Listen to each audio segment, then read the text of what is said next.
Okay, let's get a microphone in front of me, make sure we're okay there. Got some sound. I think we're good. If you're just joining, welcome. It's James speaking, trainingsites.io. We got a live stream, live Q&A every Wednesday at 1 o'clock. If you are joining, give me a thumbs up. Let me know where you're from and get your questions ready.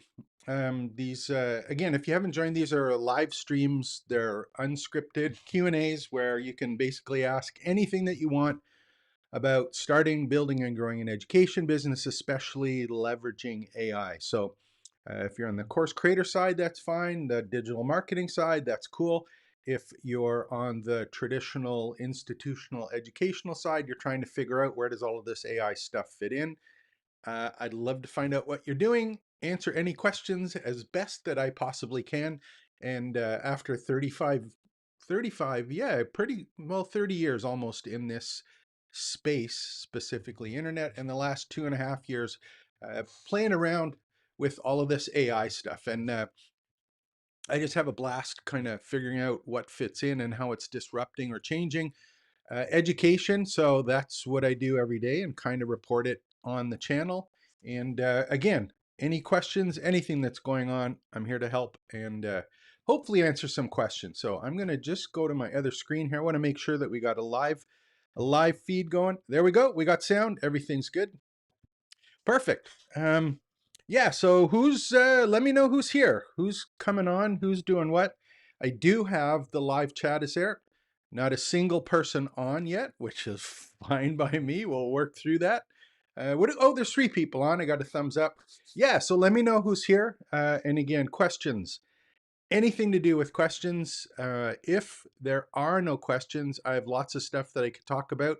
In fact, that's why I do a video almost every day, because there's stuff happening daily in the AI space that affects everyone who is in some form of the education market. So kind of interesting.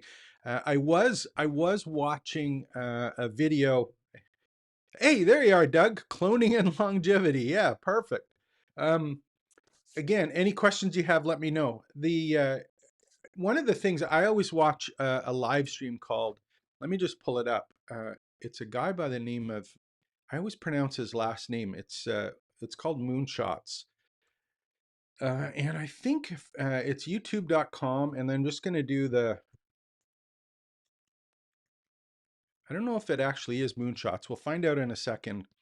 No, it's not. So I'm going to do this. I was watching it. The only reason I'm showing it to you is because they tend to kind of think about in the future with all of the stuff that has to do with AI and how it's changing things. And the one there it is. That's the one they're recently doing right here. With the release of GPT-5, Augment Code now has a That's not the one I wanted, but yeah, it is. Okay. So if you ever get a chance, go check out this one here, Peter Diamandis. People have And no they have some idea wonderful how fast podcasts the that are world. really, really, really insightful, I think, to me about how this is disrupting things. And this is one of the ones that I watch on a regular basis. And they talk about the technical stuff, but what I'm trying to focus on is this, like, how does it actually affect us personally who aren't in the tech space? So who have an education business, a coach, a consultant, a speaker, someone who's creating courses or educational material. And there's some really neat stuff coming there. And the one I was just listening to right now, which this one here about to pop, and they were talking about the fact that we're at the point right now where no one can keep up with how quickly things are happening. And it's, I don't know if they called it an inflection point or something specifically, but it's this whole idea that things are coming out so quickly that we're past the point where we can actually keep track of it. And that brings up a whole bunch of interesting questions, especially when you think about how much content is going to be created by how many people. And there's a huge overwhelm in every market, whether it be a traditional marketing market or the institutional education market. These things are happening so quickly. There's so much content being generated. So, building a business out of that and trying to find a way to stand out over and above creating the content, I think is, where the focus that I have personally, because one of the things we do is we build training sites for people and or companies in that kind of movement to what I've been using as a personally branded campus. That space that is more than a membership site, that uses AI prompts, tools, leverages it to be able to teach things and have people learn. So this is a part that's going to be interesting over the next little bit, as people are starting to get overwhelmed when they're going, man, I can't keep up. There's too much stuff happening. I want to go one place where there's a group of people who have a shared interest that I can be comfortable with, and then uh, get my questions together, learn from other people that have similar questions, and come up with answers together. So it's not just one person that is saying this is the only way to do things, because we're well past that. These are live Q&A sessions. I by no means do I have all of the answers. I hope people in the community have answers just by figuring out what it is they're doing, what's trying, what's working, what's not working for them individually. And in as much as I wish that I knew everything when it comes to creating courses, selling courses, doing stuff with AI, not even close, and I don't want to pretend to. What I can say is I have spent a lot of time playing around and researching with things and testing things, and hopefully those are the kinds of ones that we can actually share here. So, um, hey, Patrick, there we go. As a writer coach, I'm hesitating when to jump in because things are changing so fast. Yeah, Doug saying dump it into an engine that can start working for me. Storytelling and AI. I'm just going to scroll. We got, hey, Patrick, thanks for coming on again. And again, if you do have questions, don't be afraid to put them in. I will show you, actually, Doug, I will show you one of the things in the background as to what's happening in terms of dumping stuff in. So I'll show you one of the things that I'm doing. It's by no means the only way to do it. But I will show you one of the things that if you have a WordPress site, is an example of how you might be able to do this. So I'm going to show you on my site. I'm just going to open up my site here and we'll play around. And on this one here, think about, we'll do this screen here. Think about if there's a particular question that you have on my site, or something that is about a video that you happen to be looking at. So let's say, for example, I go take a look at this video here, teaching in the GPT-5 era, and I have a YouTube video, and I have all of this text that is here. So in the bottom right-hand corner, you can see I have the little question thing here. So I'm going to show you this. This is a plugin on WordPress called AI Engine. They have a free and a paid version. I'm going to show this to you in a second, because the repository, or the place where you keep all of your content, is the privately branded campus. And I'm going to show you how I'm set up, how other people are set up in other instances. I'm just going to show you an example of it. So on this one here, what do we got here? I've got new framework for course creation, and I've got 5 points here. And I'm just going to go in the chat here. And first of all, you'll notice that there's already some text here. It's because it knows that it's me chatting, and it knows that the last time I chatted, this is what we were talking about. So I'm just going to put explain how I can develop frameworks. For creating courses. Now, what should happen here is I have this AI engine, which is going to use the content on this page. And what it's going to do is it looks at my repository of all the information that is on my site first. And then I have this one set to hook up to ChatGPT. You can hook it up to other ones. I'm using ChatGPT. So what should happen, hopefully it will here, is it will look through this page, and we should get something about here, developing frameworks and recipes. Um, develop framework for your course, identify core objections. So it's basically taking this particular thing one here. So it's got media recipes, outline, build, engagement. So is this perfect? No, not at all. Is it giving an answer that is in context to what I've been talking about? Yes. This, traditional chatbot, the way that this one works is I have it set up, and I'll open up my dashboard here so that we actually can go and see it. And this one is called AI. This one here is AI Engine. I'll open this one up. And on this one, here's just an example of the back end. These are chats that have been happening. And I have this one, I have a knowledge base. And what's going to happen is you can see what it's done is all of the content that is on my website, in my WordPress site, in my privately branded campus has been indexed. So anytime I add new content, it's indexed in AI Engine. The chatbot is referring primarily to the content that I have, and then externally, in my case, I've got it set up to OpenAI. And there's a whole bunch of different things that you can do here. But what's happening is I'm fine tuning this particular AI based on content that is coming from me. So if you're thinking about you want to dump something in, you can do it on WordPress. This is an example of a plugin that will do that. And that's whether it's a document, a blog post, a video tutorial. I'll explain that in a second. Whether it's, a knowledge base, stuff that's happening in the chat. This content management portion is where you keep your archive of pieces. And again, there's a little more under the hood here. In as much as I have these sort of posts and stuff here where I've taken a video and the transcripts and converted them, or the document file where I have the prompts, that whole library prompts, that stuff is here. The one thing that this does, and you might hear this, and I'll explain what it is, but you might hear any of these AI engines work off of something called a vector database. And there's one here that I'm going to open up. This one is called Pinecone, which is an open source one that is free. And basically what happens under the hood is when I put some content in, what AI Engine does is it takes all of the little chunks of pieces and it puts it in a special kind of database. And then when AI, in my case, ChatGPT, has a prompt like I gave it, it checks the vector database to try and put together the pieces to base on the answer.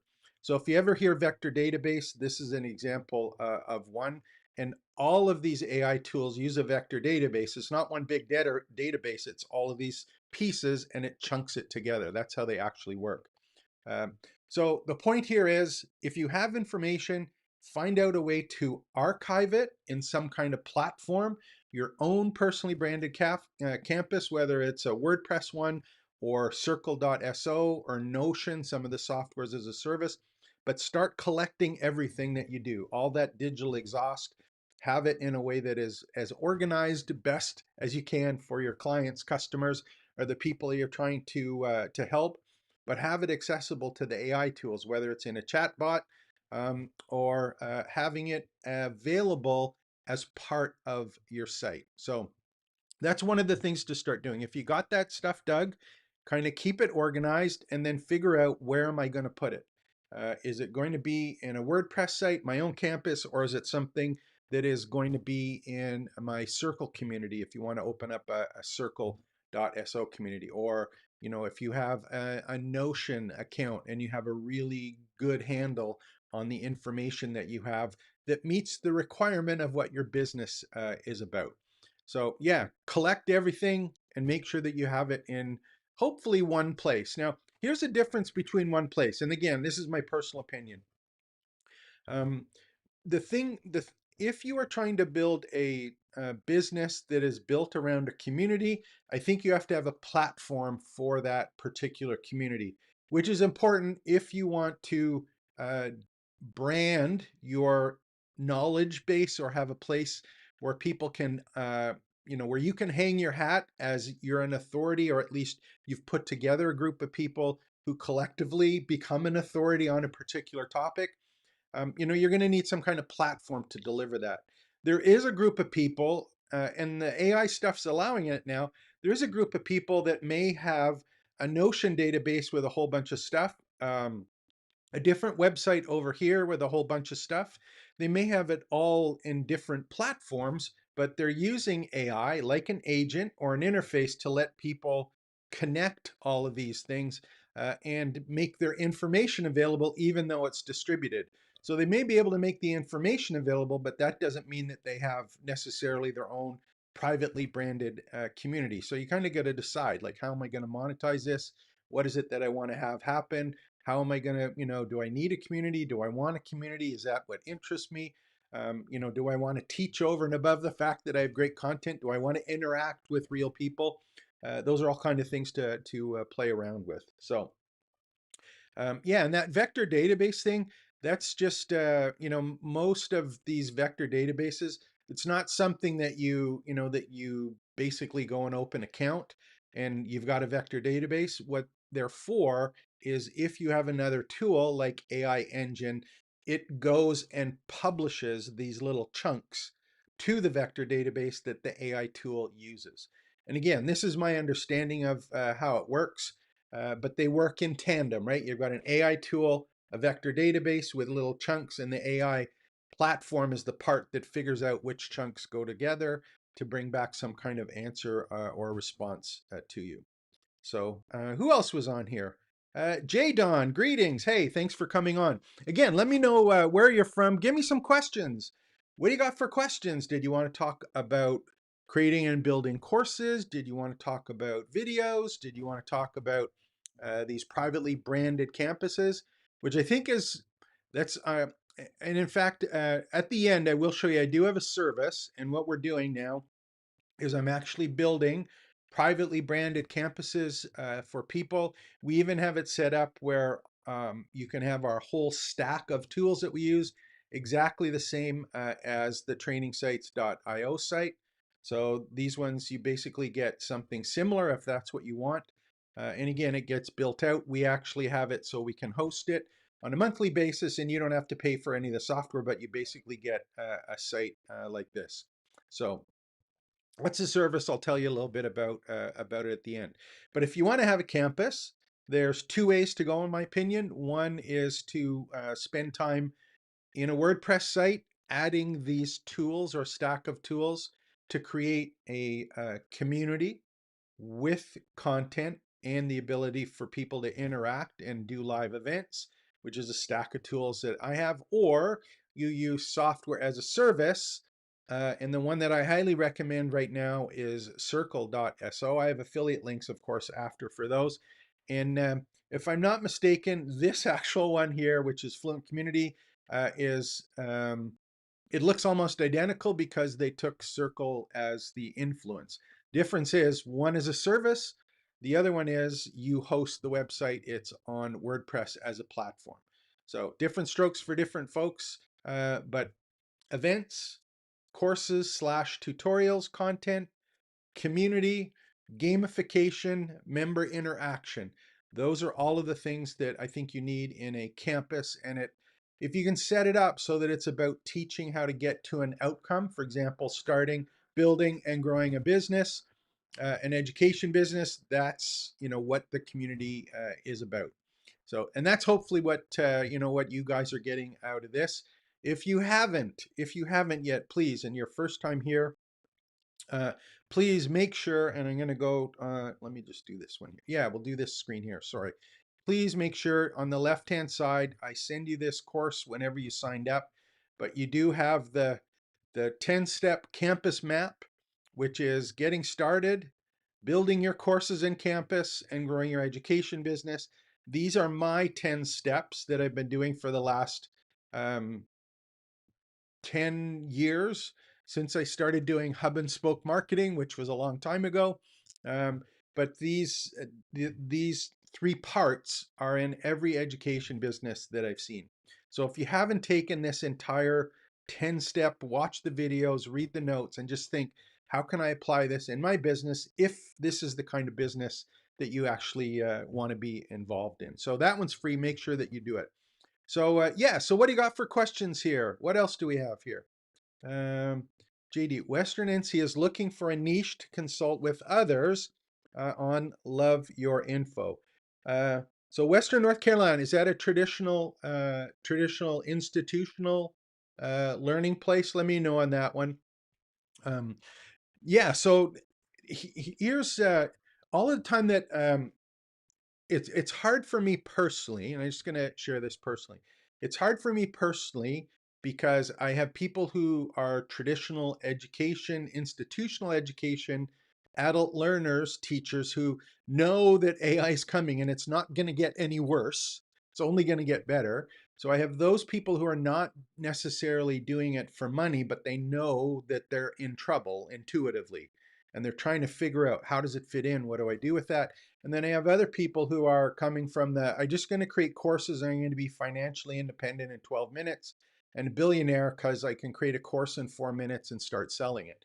So there's those people that are creating slop stuff, want to sell it. And then there's people who don't want to sell it, but are trying to figure out, how do I not get left behind? So there's kind of two schools of thought there. And you always have to pay attention as to, where do I fit in? And if I give an answer, is it one for the people who want to create courses and sell? Is the other one trying to figure out, how do I keep my students from cheating using AI? Or how do I test people? Or how do I handle it if my students have better AI skills than I do? So that they're both about the same thing, but they're from the flips. They're on opposing sides. So anything that I talk about these, just be aware that I'm trying to fit it in on both. If you have an example of one, let me know and I'll answer that one.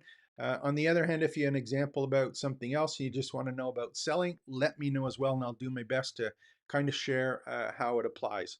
So the only reason I mention that is because I have been working with a number of the other members that know just where I am. Okay, yeah, one of the things for the education space, and this is for the same for courses, and I will touch on it because I think it's important, is that we're getting to the point now, and this is exciting. If you like education and training, I think this is really exciting. And what I'm talking about is a return to person teaching. And I'm talking about live conferences, live meetings. Yes, they can be live Zoom calls where it's actually interactive, but I think there's a huge shift that's coming back to being slash one-on-one. I don't mean one-on-one, but like in person with people.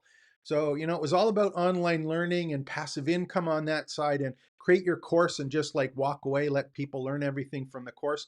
I don't think that is something that has any legs anymore. I think we're going back to the fact that we have to talk to people, share what's going on with people, and more importantly, find out what they're doing and figure out, how can we, put this all together so that it works. And I have been talking to a number of people, and I don't know if Dean's on today, some of the other members that are VIP members at the campus here. And again, if you haven't already, we do have a VIP members area where we do live training on a regular day. And I'll make sure that you have the link to that one here if you want to upgrade to that, just so that you have it. There we go. So what we do is, you get everything that's there, plus there's a private section, and we do live classes, live Zoom classes, one-on-one each time during the week. So this one here, we have these live working sessions. That's the paid thing for the VIP groups. Now, the reason I mention this is because one of the things that's happening now is we have people who are having to deal with real live people and trying to figure out, like, do I just give them some content or some other ways of interacting with people? And the one that is I think is going to be even more effective than it is now, is the way that we use use cases.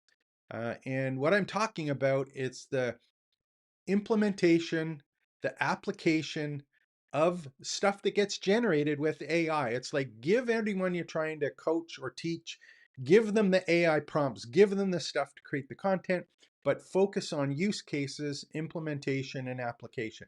If you have a particular campus, if you have a particular course you have to teach, if you have information or transformation that you want to provide, it's like, teach people how to use the AI stuff, but then work from your experience to create use cases. So I think that's something that is going to be really, really important, is figuring out, what is the analogy that I can use to teach it with people, and what are some use cases to actually do it. Now, here's something interesting. And if you haven't watched the video that I did yesterday and the day before, please do it. I'm going to show it to you.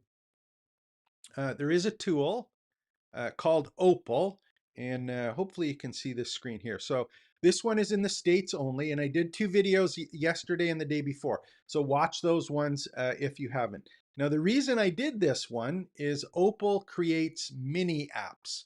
So you basically just explain what it is that you want. Gemini goes and builds an app and gives you the output that you requested.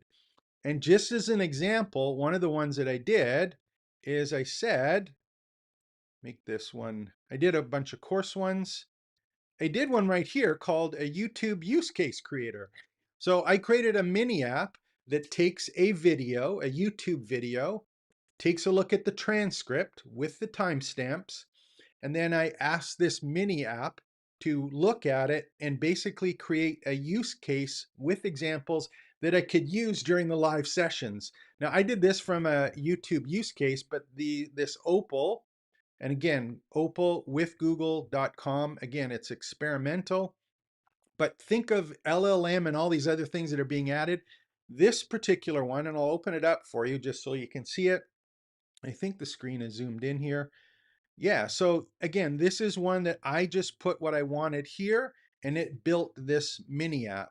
And for my case, it takes a video URL, and I know it's small, but this one doesn't allow you to do it. Extract the video transcript from the YouTube video. It uses Gemini to take the main topic, and then it uses Gemini to create a use case exercise for the content. And then in my case, what it did is it actually created a web page with the use case. And if you want, actually, we can go and do one. I'll just do one in the background while we're working. Let me just pull one open here from it. Or if you have one, put the URL in the chat of actually a shorter video that you've done or that you know, and then we'll actually do a use case of it in the background.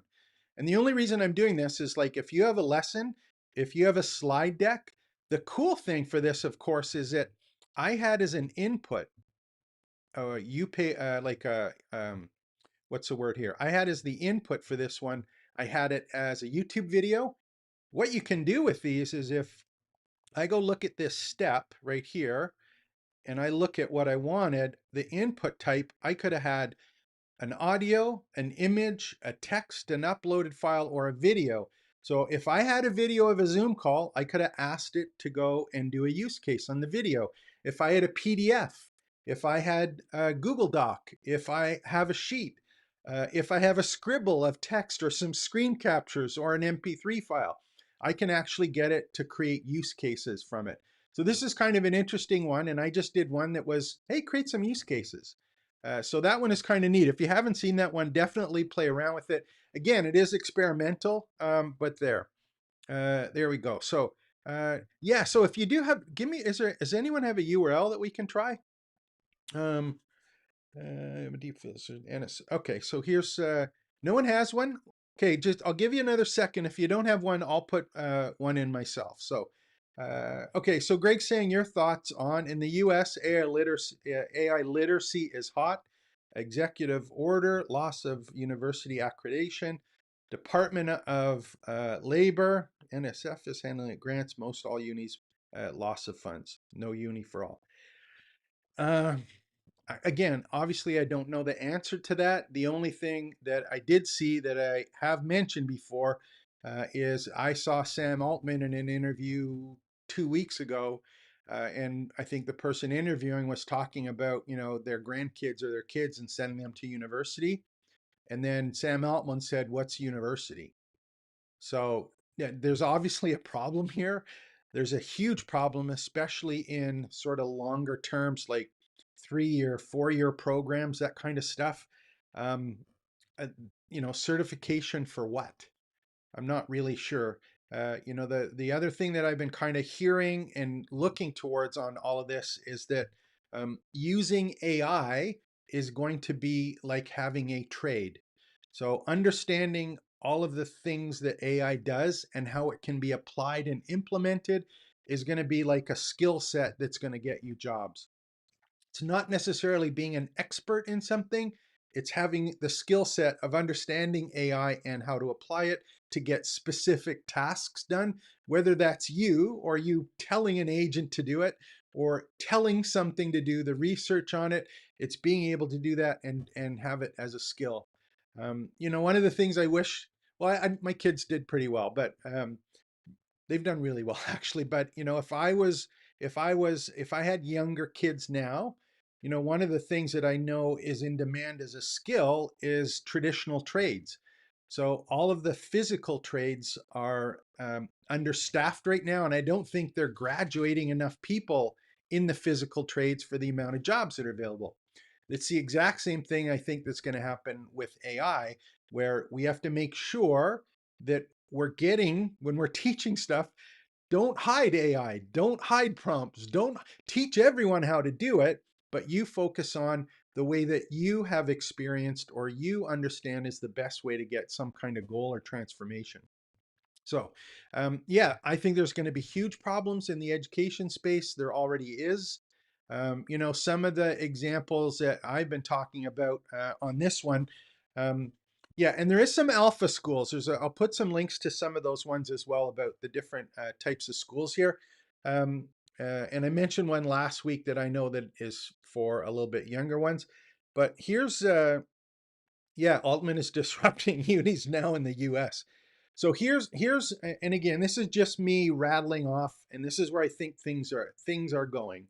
Um, I think Google is the best positioned of all of the big companies and the AI platforms because they are integrating Gemini into everything that they do, whether that be search, whether that be the workspace, whether that be the creative space. And last week, it started in the consumer space, which was Google Home, Google Phones, Google Glasses, Google Earbuds. So what's happening for me personally is I'm looking at this at 6 months from now or 12 months from now. And I'm trying to figure out if I still want to be in the education space. The people that are taking the courses that maybe I want to sell or train or teach, the students that might be in your university, they might be wearing Gemini in their ear or on their eyes. So if you think that you can know something more than the students now, I think you're really out of luck. The one thing, remember I was talking about those moonshots? This particular one that I'll just open up here. This talk that they were just doing right now, when they were talking about to pop, the one thing that they were talking about popping is that they're looking at 6 months. And again, these guys are, in the space. Most of them have venture capital firms. They do startups. One of them is a MIT professor about AI and robotics. There's two things they were talking about in this session, and this is I think important. The first one was that in 6 to 12 months, we will have ChatGPT physically with us. So that means that we have exactly what we have now, GPT-5. It is not on a desktop and it's not going to the internet. It's going to be with us, starting to be in devices. So you have, I know that NVIDIA has a small box right now that you can order. So you run your own large language model. It's on, it's in the office. It's with you. It doesn't go out to the internet. So they're talking about having a personal assistant with you all of the time, wherever you are. So if you're in the classroom, you got the Google Glasses on or the Meta Glasses, or there's 3 other ones that came out in the last week that have Gemini or an AI tool directly embedded in the tool in your earbuds that you can talk about. That physical location where you are, that is that's happening. So, you go to a lecture, you're taking pictures of the lecture, you're recording the audio of the lecture, you're asking questions of Gemini, dumb that down, give me a better example. How does this apply to me? Is this something the teacher or the lecturer is focusing on? Should I buy a course? Is it worthwhile for me to take that course? How does it apply to me personally? Because I have memory now, right? So this is, the next 6 to 12 months, I think that's what's happening. And the cool part is, and again, this is just me out in left field here. The cool part for this is that I think the real part that's going to be exciting for all of us next year, 2026, is the AI knowing where we are. So right now we're giving context and we're giving verbal context or text context, right? So maybe audio, it's multimodal, but it's going to know next year, are we in the office? Are we in the school? Are we out at a restaurant? Are we out playing a sport? Are we with family and friends? Are we with work colleagues? It's going to have context around the physical location of where we in and what is expected and not expected.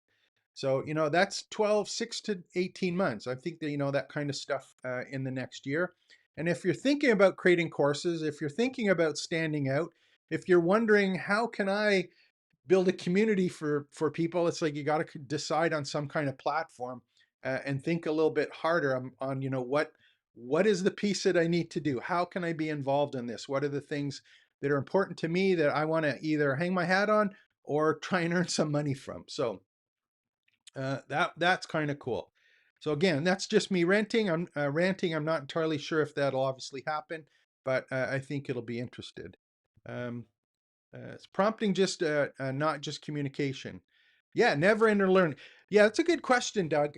I get asked all the time about prompting, and I have a ton of prompts. And again, these are all available to you. I have a complete prompt library. If you haven't seen it already, it's in the left-hand side. It's free for everyone. Joins the community. And I have a prompt library, and I have a whole bunch that are about, teaching specifically and creating courses. There's a whole bunch of them there, different styles of prompts. I really think, like, these are text prompts, right? These are text prompts that you can copy and cut and paste into a browser. I think you should learn how to do these and learn how to structure them. I think there's great value in that. What I see happening over the next little while is that verbal prompting and video prompting, by showing pictures of where you are and what you're doing, those are going to be far more important, because you can communicate a lot more by taking a picture of something with your glasses, as an example, or your camera with Gemini Live on it. Show a live video through your webcam, or show a live video through your phone, and talk to Gemini. You're not going to type in, you're going to verbally interact with that assistant. So I think it's important to understand text prompt. I think verbal prompting is going to be the one that is going to be kind of the lifelong one. And yes, you have to figure out how to communicate with people, and I think creatively ask questions that challenge what is generally accepted now, and not just focus on what it knows, but get really good at thinking outside or asking for other opinions on things that you're not quite sure about. That's going to be the really, really cool part and exciting part. And it's the people that have the best communication skills who are able to express themselves on what they want, what their situation is, and being able to interact with these AI tools for possible outcomes or possible past outcomes. That's going to be the huge differentiator moving forward. So yeah, it's all communication skills. Um, what else we got here? Yeah, so what do we got for questions? We got 18 people on. If you haven't already, please, this is my pitch. Please make sure, write stuff down. That's the first thing. Like, reflect right now and think about, what is it that I need to do, or how do I need to position myself, or what are the couple things that I can do today or this week to make sure that I'm moving in a direction that is going to be viable at the end of the year. And again, I treat this as a business, not just selling a course. But if you want to have a business, 6 months from now, 12 months from now, it's doubling. The amount of compute available to these main tools we're talking about is doubling every 3 months. So it's not going to get worse. It's only going to get better. And it's doubling in power every 3 to 6 months. So if you're thinking, I want to create a course, or I want to create an education business, or I want to be able to teach better, just write down right now, think about, where am I now? Where do I need to be? And how can I position myself from there? How can I structure my business? How can I structure my platform? How can I better leverage AI to teach or share the transformation. And where are the people that I'm teaching going to be, and where am I going to be? Because the part that everyone forgets is that um, the students or the people you're selling courses to, they have all of this too. So technically, they don't need you to get the answers that they're looking for. What they do need is help getting rid of the overwhelm and all of the answers they get and putting it into a framework or process that you can guide them through to get a particular outcome that you have expertise in.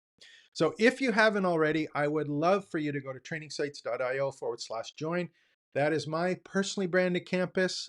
All of this is free. And I would love to find out what you're up to, share what you're doing, share what's working, share what's not, share the tools and services that you are involved in or not involved in or want to find out about. Left-hand side here, we've got all of the study halls that are available, some of the free traditional courses, that 10-step map, and then I have hundreds of tutorials and a bunch of workflows or frameworks that are available as well. All of this is free. Go and join. If you do want live help, that's how I monetize this part of my business, with the weekly live Zoom sessions where we actually work on particular projects or tasks. So yeah, so that's my little pitch there. What was I talking about? Oh yeah, questions. Give me some questions. What else we got for questions? Is there stuff about creating courses? Are you looking for information on new tools? Is there other stuff coming out? Um, we can talk about Google. I will, if I don't have any questions, I will mention this one. Here's one of the things that I think is happening in the background. I So ChatGPT 5 just came out 3 weeks ago now. They're talking about GPT-6 already. One of the things that GPT-5 did is, if you go and open ChatGPT, they have, when they rolled it out, they had GPT-5 and GPT-5 Pro, I think. And what they did is they took all these different models and they put them into one model, the GPT-5 model. They recently brought back the 4 because of a little bit of backlash, but they brought everything together. And the other thing they did is they had, for example, they had a separate one before 5. They had a thing about, study mode. They had a thing about operator, which is about, being able to treat it as an agent to go multi-step tasks and use tools. They had another one that was about scheduling. I still get a scheduled kettlebell workout every week. I set a schedule a couple months ago. It still runs, so it creates a brand new kettlebell, a series of exercises, instructions. Sends one every day. So they had these different pieces, and what they did with GPT-5 is they just put it all into GPT-5. Now, I think what's happening with Google is they've got all of these pieces and they have a lot of them. And again, if you haven't seen any of my videos, I'll show you these ones. I'll open up some screens so you can go and take a look at one. And again, these ones you can play with. So there's aistudio.google.com if you're watching this and you haven't seen this before. But there's chats, there's all sorts of things that you can play around with here with all of their different models. And they've got chats, they've got live streaming, which I've done videos on, where basically you can talk to Gemini while it's looking at a screen and sharing your screen, talking to it. It could be watching your camera. But those ones are available. You can play around with those ones. So they've got all of these tools, all of these services, and this is kind of their playground. The other thing they have is, and I'll just do the one, it's labs.google experiments. And they have all of these Google Labs experiments that they're bringing out and playing around with. And these are all specifically ones that don't require you to be technical or figure out, keys. These are ones that you can play around with live in real time if you're a real person. Ones for creating a video, Notebook LM, Video FX for creating videos from a doc, AI overviews, asking photos, creating images. So they have all these standalone ones. What's happening now, I think, again, my 2 cents here, is if we actually go and open up a new chat, you're going to see in the bottom here that we have a whole bunch of additional tools that are starting to show up. Now, depending where you are, I had, I had a whole bunch of them here yesterday, but just think about it. This is Google Gemini 2.5 Pro. Let's see if it changes for 2.5 Flash. No, they're the same. So this is the one where we've got videos for VO, which was a separate tool. VO2 did the text to video. VO3 did the text to video with audio. Deep Research for doing all that deep stuff. Canvas for basically allowing us to work on a document side by side with the chat. Creating images. Guided learning, which is that Socratic teaching. So I think what's happening is Gemini 3 is they're bringing all of these pieces in together. And I think that's going to be out sooner rather than later. And that's one of the reasons I'm so pumped about Google as a space, is because if I look at Claude or in ChatGPT, like a lot of that is about programming or code or technical stuff. But this is stuff where we already are. These are tools that we already use. And I think a lot of the Gemini stuff, most people that don't even know that they are using Gemini, they just know there's something kind of built in that will clean up an email for them or rewrite a bit of a document for them to make sure it's a little bit cleaner or a little bit more structured. So I think Gemini is going to be kind of cool. I think 3 is actually coming out sooner rather than later.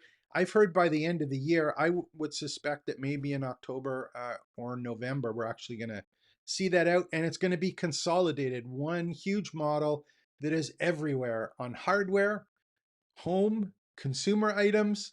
You've got your Google Home, you got your Google earbuds, you got your Google TV, you got all of this stuff. Putting it together is going to be AI everywhere, which is going to be really, really cool. Sorry, I got off on a little bit of a tangent there. What else we got for questions? Who's got some questions? Um, Share some stuff. What are you guys working on? What is it that you want to see? What tools are you worried about? What things are you challenged by? Where are you at with this? Let me know what's going on. And what I will do, just because no one gave me a URL, what I will do is let's go pick up a tutorial here. Let me just pick one up. I'm going to pick one. Oh, here's one here. That's the one I didn't talk about. Again, this is one that I follow. Character This one consistency here, is Matthew unlike Ehrman. anything I've ever seen. All right. This is one from Google that came out, and they did a whole bunch of new stuff directly with the hardware. The launch on the hardware they did last week, the Google hardware one, I don't think it had any to do with hardware. Gemini was in everything. So I think it was really about some hardware, but the tools were Gemini. It was AI in all of the tools. One of the ones they came out with, or they announced, were showing, was this ability to start taking photos, making complete edits with them, and actually combining them. And it's Nana Banana was the one that they came out, but they're calling it Gemini 2.5 Flash. It's released now. So, I was talking about Gemini 3. I think this is kind of a piece of it as they're bringing all of these pieces together. If you haven't had a chance to play around with this or watch these videos, absolutely phenomenal what they can do, especially for course creators, right? You can do take one image and convert it. You can give text to image. This one allows you to do things like rotate people in spaces, change where they are, combine pictures of people to make it look, like they're actually in together in different spaces, and it's consistent.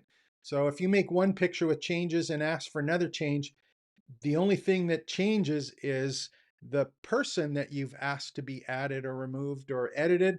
The other stuff stays the same. So you've got consistency, a part of images. So, doing things like creating courses where you used to have to kind of generate some kind of fudgy picture.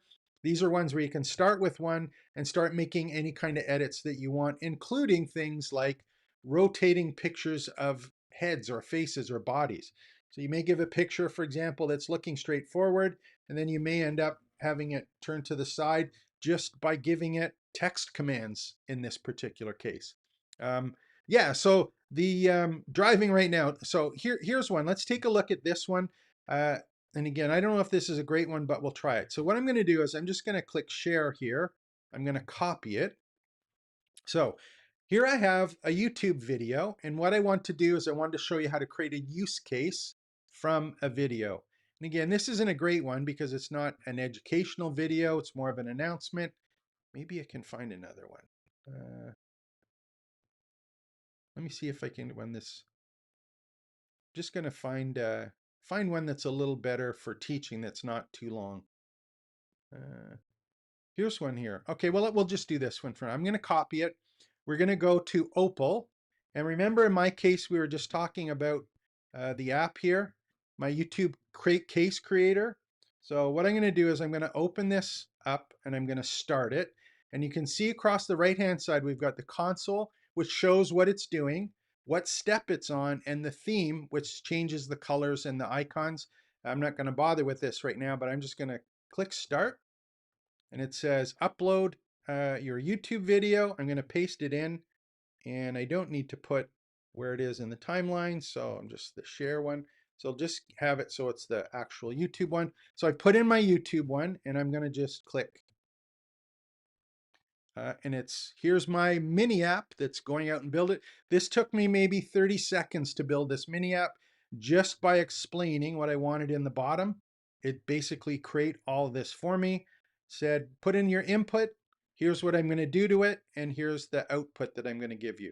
So this runs in the background. It may take a couple minutes to do depending on how big the video is and the transcript and what you're actually doing here. If I want to see the console to see what it's doing, there's actually the different things that it's doing. And you can see it moved across the steps. And in my case, we're going to actually see what happens at the end because I asked for, I think, a web page. I could have asked for a Google Doc, could have asked for a sheet, that kind of thing. 15 seconds is creating the use content. Google will probably be broken up this week. Search will be sold off. Yeah, and actually this is, there's the use case exercise HTML. So I asked for an output that was there. This is a really good point. And I think this is one of the ones that I think you're absolutely right. So Greg, you were talking about Google will probably be broken up this week. Search will be sold off. Alphabet will be betting on AI Ed. I actually had I do a lot of like research and kind of think of all these pieces being put together. And one of the things that I kind of got from the research that I was doing that, yeah, absolutely, Google is going in on AI education, whether they're sold off or something along those lines or the search goes away. Um, there's a whole bunch of huge problems for search and for Google. I think they're bringing this all together to focus on AI education and learning. I know they spent $1 billion for this next upcoming year for students in the States, I think. They're giving the Gemini Pro available to students and schools. It's free for everyone. The stuff that they're doing in terms of the output that they've been providing and the avatars that they've been including, I think that is something that's going to be all in on education. And whether it happens on search, I'm not really sure. Will they get broken up? I don't know. Going to be interesting to see what happens. So let me see what I got there. There we go. So I asked for an output on the right-hand side here. I asked for an output and I ended up getting a really ugly one, but it created a use case exercise for me, specific challenges, required skills, and the deliverables, limitation report, workflow document, sample transcripts, reference information, and again, it didn't go through it on the reference information.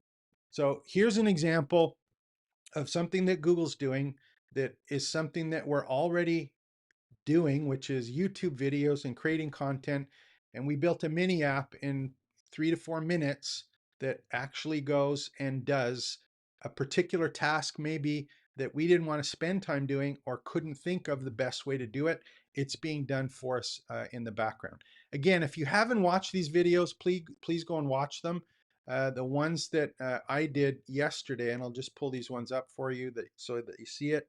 The ones that I did yesterday, this one here, Instant Mini App, and let me just videos here. There's Instant Mini App, which is here, and this disrupts teaching. These ones are all about Opal. So both really, really cool tools. examples of how this is done. And I actually put together, and again, this is me not pitching, but just kind of sharing what's going on. For me, what I did on this one is I did this as a 4-part course right here, slash workflow, that has these videos. And I've also included all the prompts that I created, any of the how I created the prompts and how I applied them. So there's this is available for you for free if you want to. Go and register. It's just enroll if you haven't done it. So that one's there here in the Fluent Community plugin. So we'll look for, hey, yeah, appreciate everything. What do we got for questions? Who else is here? What's happening?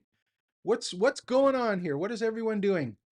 Let me know. Love to find out. See what other people are up to in this entire space. Again, this stuff is so cool, so exciting, and and the numbers that I've seen, um, the last time I looked, they have, sometimes you'll hear these terms MAU, MAU, or WAU, and those are monthly average users and weekly average users and daily average users.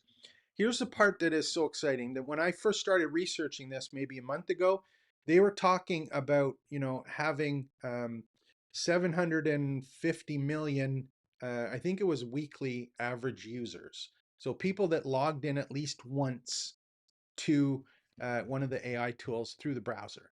Um, the ones that I heard this week were 1 billion people are monthly average users. So we got 1 billion people on the planet right now that are logging into at least one of those major platforms once a month.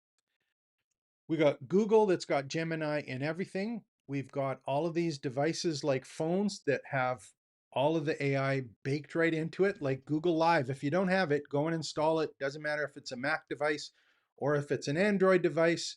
I think Apple's in trouble too, which is a whole other story. But it's there in the device. People are using this. It's not going to get any worse. It's only going to get better, and it's only going to be available in all of the places of our life, whether it's at home, at work, or at play. And it's going to be consumer and business all in one place. So this is a hugely exciting space. And as much as it's hard to keep up with, it's like pick your lane on the things or the places where you think you're going, the tools that you're comfortable with, stick with those, learn how to use those well, and then stay focused on what do you want your education to be about, or what is you want to brand your campus on. So those are the kind of things that are I'm kind of thinking of doing all of this. So what else we got for questions? Anyone else want to see anything? Do you want to talk about Apple, which was I'm frustrated with Apple. We can talk about that maybe another time. Uh, but I the one that is I just started using an iPhone. I was always using Android. The kids were bugging me saying, hey, you should get on the Android device. It's better, or the same as us, do all the iPhone stuff. Um, but the Siri stuff, I don't even have turned on. I haven't heard anything good about it. And I'm looking at this Android device, and I've got and you can do it on the Mac, but I don't on the iPhone as well. But if you go to Gemini Live on your device, you can walk around with your phone and talk to Gemini about something that you're seeing in the camera. That's available today. So teach people how to use I think is what's going to happen, because it's going to be there anyway. Don't hide it from them. Don't say don't use it, but think about how can I structure what I'm teaching so that AI is part of it, and you have to use AI to be able to get the answer and or the knowledge or the transformation that you're promising by them doing something they're going to be doing anyway. So this, try and think of that when you're creating a course. Is this a content drop, or is it a point A and a point B that they have to do something with AI that I can show them multiple ways to get to based on the work that they've actually done? And that part's exciting because all of these tools are making it easier. They're not making it harder. They're removing us from tasks that we had to do. Figure out your AI org chart. What are the things that you want to do with your business? Is this a task that you like doing? Do you want to be the employee that has to do a prompt, create a syllabus, take a syllabus and do the research to build something out? Or do you want an agent or one of these mini apps to just go and do it for you so that you can do the life part, which is maybe doing a video or doing the Zoom call or lecturing in front of a class or doing experiments with people? These are the things I think about, and AI is making all of this available, and it's even going to get better. And that's why I think, talking live to people is the cool part that's going to start coming back. I heard someone say too, and again, I just ramble on these. If you do have questions, let me know. One of the things I think is going to get more popular again, which is interesting, is this whole idea of live seminars and conventions and public events where people are going to be talking to people, traveling to talk to people, to get real interactions with people, as opposed to here's my e-learning structured content dump. So I think that part is going to be interesting to see over the next year or so, where people are craving to talk to real people again, as opposed to just watch, a long video or a recording of something, hopefully to get an answer that they're looking for. So yeah, so Doug, structured, absolutely structure, I think is the key part. If you have your frameworks put together so that you know that these are the steps or the pieces that usually or you've experienced go into play, and if you can guide people through those, I think that's the part people will pay for. Instead of someone trying to figure out, well, I have these 8 AI tools and I got 48 prompts that I'm supposed to use, which of the ones do I use with which tool? And if I get that, what am I supposed to do with it? If you can come up with some kind of acronym or easy to follow process, those are the ones that you can teach that get rid of the overwhelm and streamline the learning for people. So I think that's why, frameworks, workflows, recipes, whatever you want to call it, having something that's easy to remember that people know. For example, that if they're going to go and let me just open this one again. This is an example of what I was trying to do with the prompt library. Is I built an acronym for a type of prompting for courses, and I created it. Where is it? Is the teach prompt framework. So if you want to know how to figure out how prompt for creating courses, syllabus, lesson materials, figuring out lessons, that kind of thing, I have the teach prompt framework. So if you can think of your own branded way of doing things and use some kind of acronym or be able to have a series of acronyms that are things that you can hang your hat on and teach those, people would love that because then they don't have to figure this stuff out by themselves with all of the stuff that is being dumped on them every day that they can't keep up with. Yeah, so structure I think is super important. What else we got for questions? Anyone else got anything they got to ask, are doing, playing around with, want to have fun, learn, try? We can actually do some live calls here. Uh, how many people are on? We've got 17 people on. Whoever comes onto these, thank you very much. I really do appreciate it. I have fun on this stuff. Again, please go and visit the trainingsites.io campus. Go and join there. I'd love to have you get in, see what I'm up to, but share what it is that you're doing. We can all learn from each other.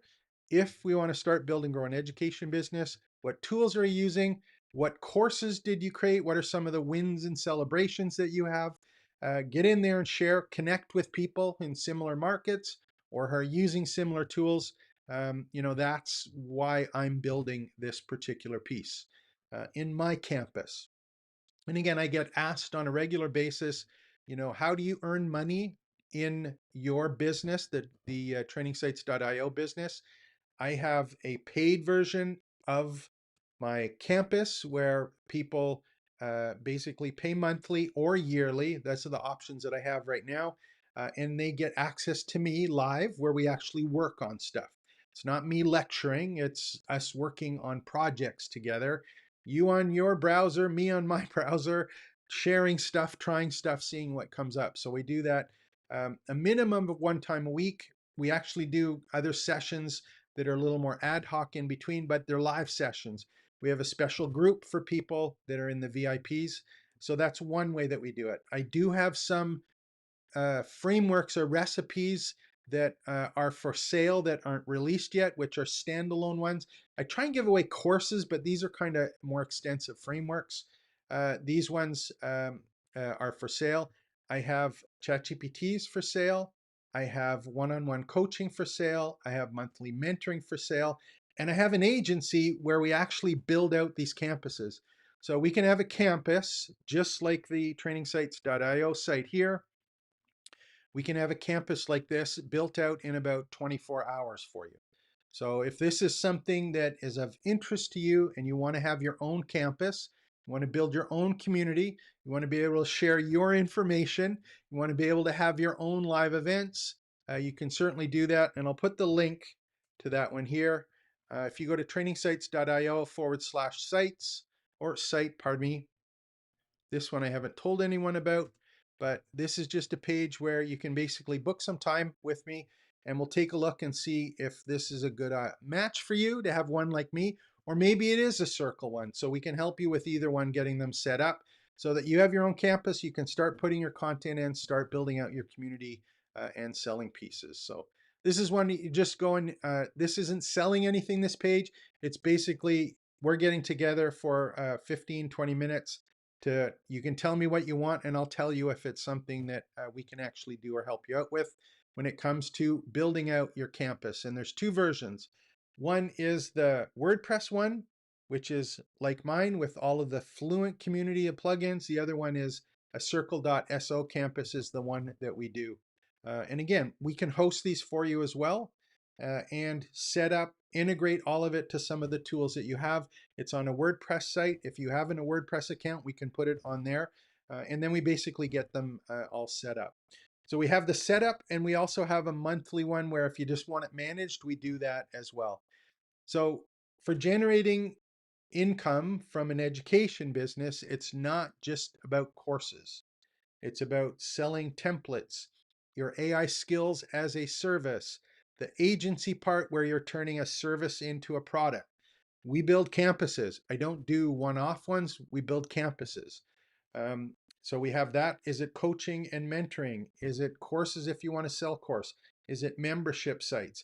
So that's all part of my 10-step campus map, figuring out what is my business about? How am I going to monetize it? What do I need to do that?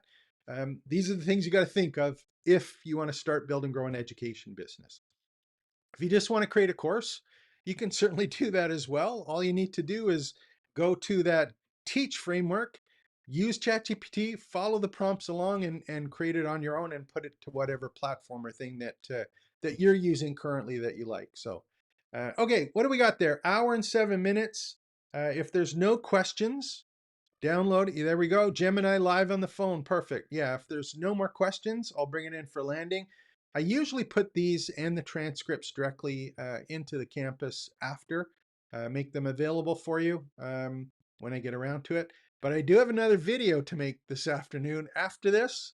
So we'll see if I get around to that today. So hope you enjoyed this. No more questions. There we go. Going once, going twice,